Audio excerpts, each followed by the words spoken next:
our second to last panel. And this one is a special one because we will be discussing DHA, Dubai Health Authority's current projects surrounding blockchain technology. So I would like to call to the stage Waleed Saeed AlDhuhoori. He's the head of application development section of Dubai Health Authority. His claim to fame is he currently evaluates blockchain uses for DHA and implemented the professional registry for blockchain there. Welcome, Waleed. Thank you.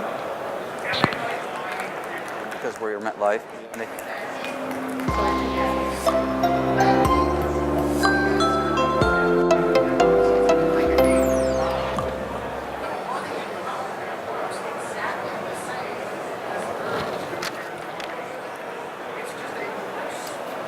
Thank you for participating, Waleed.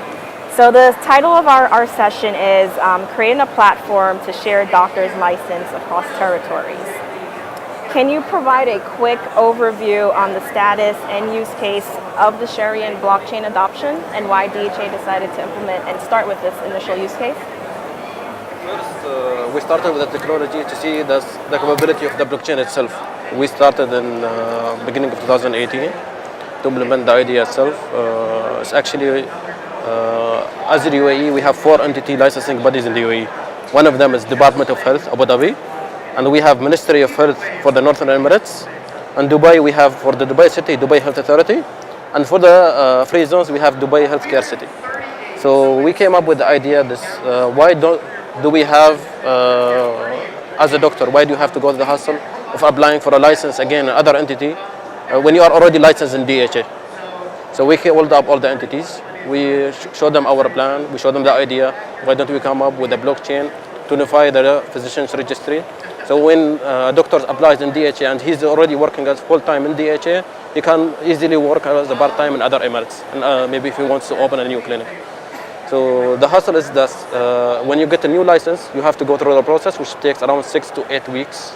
You have to apply for the license, get an exam. There is also a process of primary source verification where you need to verify your license, your experience, your certificates. Then after that, you get licensed. Why do you want to go through the hustle again? And our participation here, we are in the last phase now. We tested the technology itself. The first phase will be with Dubai Healthcare City. The test was successful, and hopefully by soon it will go live. And our idea is to share the lessons learned through the implementation of blockchain. What are the challenges? We started too early, so we have seen that so many entities. We asked so many entities, what technology development did you go with? Ethereum, Hyperledger, but apparently most of the entities went with the Hyperledger.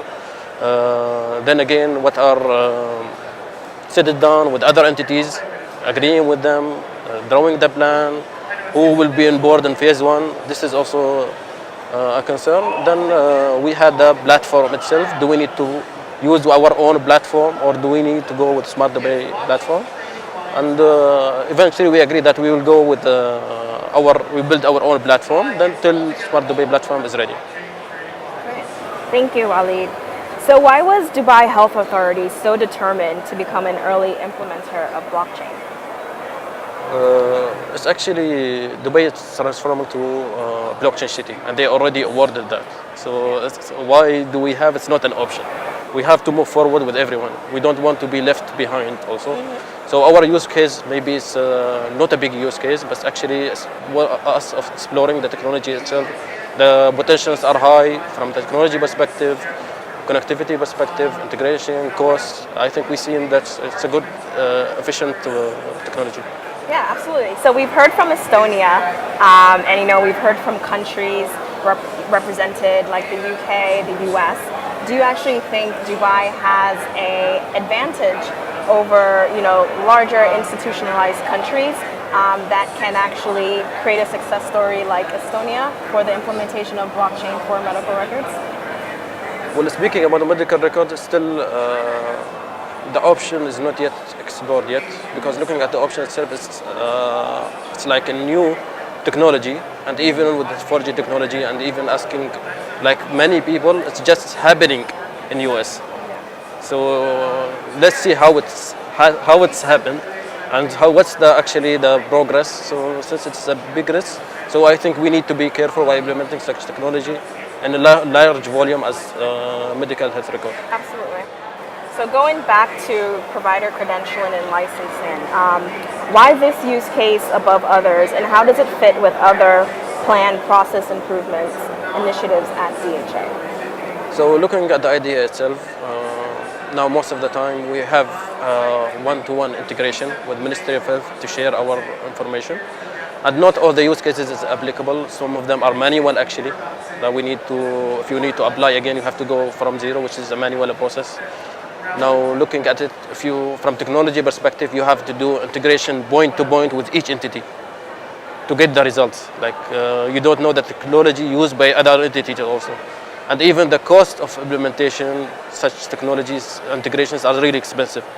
So either we go with the technology like integration, which is not inefficient because it will be a centralized database within one entity, each entity, or going with the blockchain, which already are decentralized, which will give the power to each entity to share their information. Absolutely. Great. So you mentioned you would be starting the last phases soon. What business improvements do you expect to see when it goes live?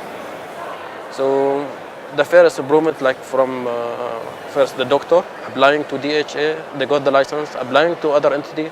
So it's easy to entry to open new clinics for other doctors. This is one of the benefits. The quality also, like if the one doctor is like banned for malpractice in other entity, it can be easily shared with the entity itself. These are most important things, and what's the results we are hoping for. That's awesome. So like many other blockchain projects, there are several challenges impacting the schedule, the project, hurdles. What are the main ones that you guys, DHA has encountered? So the main challenge is actually selecting like the technology blockchain, public or private blockchain. If you look at the use case itself, it can grow big. Like it can be a public use case. If you need, we have many doctors here are expats. So if we have a public blockchain and get their certificates from their home countries, this is applicable for us also. It will make things easier, as a target of a blockchain is to eliminate third parties. So we will reduce the third party costs through this way. So we are starting big, but we are starting small maybe, but we are dreaming big, as I mentioned earlier. Now the technology itself, as I said, private or public, Hyperledger or Ethereum or any other technologies. Now looking at the other entities, are they ready to go on board with us? Okay, as a city in Dubai, there are other entities are willing to join us immediately. Now we have two, horizontal and vertical. Of course, the licensing process starts with the Dubai Economic Department. We are expanding the use case with them from the time you get the license till the end of the journey itself. So are there other further plans to develop blockchain applications within DHA or plug into other features and verticals such as AI? So our participation here just to show us our successful story, and also to give the lessons learned, and also look for new partners from the market who can actually provide valid use cases for a blockchain that suits our UAE or in general. So we have sat down today with many people looking at different use cases, but still not yet decided. I think it's, but hopefully you will see much progress in the field itself. I cannot just say it now, but we have really very optimistic goals. Before we open the floor up to questions, are there any use cases that DHA or yourself, as a matter of fact, feel will be the higher priority? Well, as of now, no, we are still exploring with the technologies itself. We have use cases, but we did not prioritize. You can see that. That's it in a nutshell. So we'd like to open the floor for questions from the audience. Questions?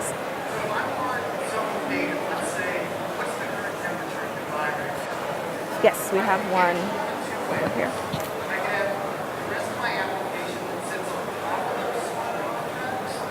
Just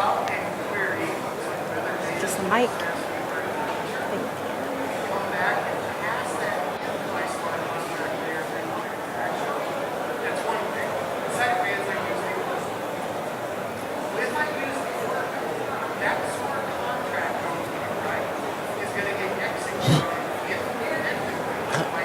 Good afternoon.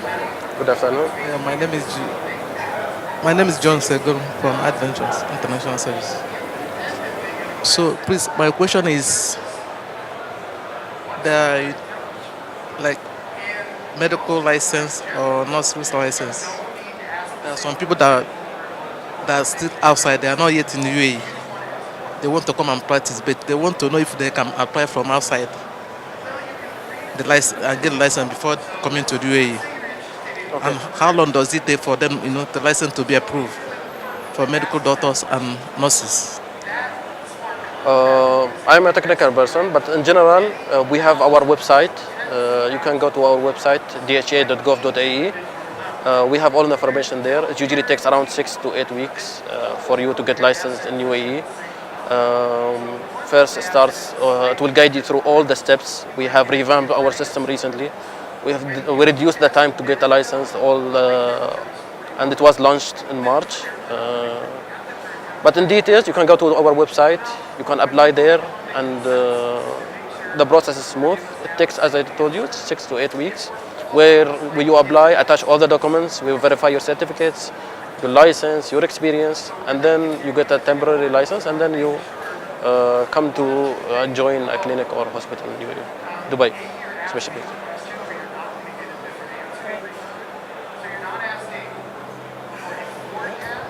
Any Hello? other questions? Yeah, Ayn from Estonia. This credentialing or getting your license approved, do you also have registry for healthcare providers? And do you plan to link each individual with specific healthcare facility that they're practicing? And do you see this also as an additional use case whereby kind of blockchain technologies would help facilitate understanding what and where is happening with what professionals? Well, our blockchain use case is private, so the information will not be shared with any maybe individual or any doctor, maybe outside the scope of the itself. We looked at having facilities also part of the use case itself. So we are looking at the first use case. Then after the successful story, we'll continue with the second one to have the professionals and also their facilities.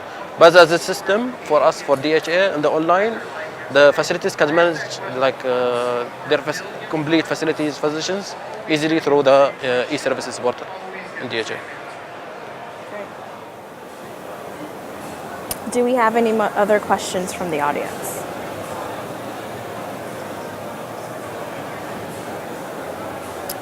Okay, with that, I would like to thank you, Waleed, for being one of our distinguished speakers. And we hope the implementation goes live. It goes well. Thank you. Thank you very much. Have a nice day. You too.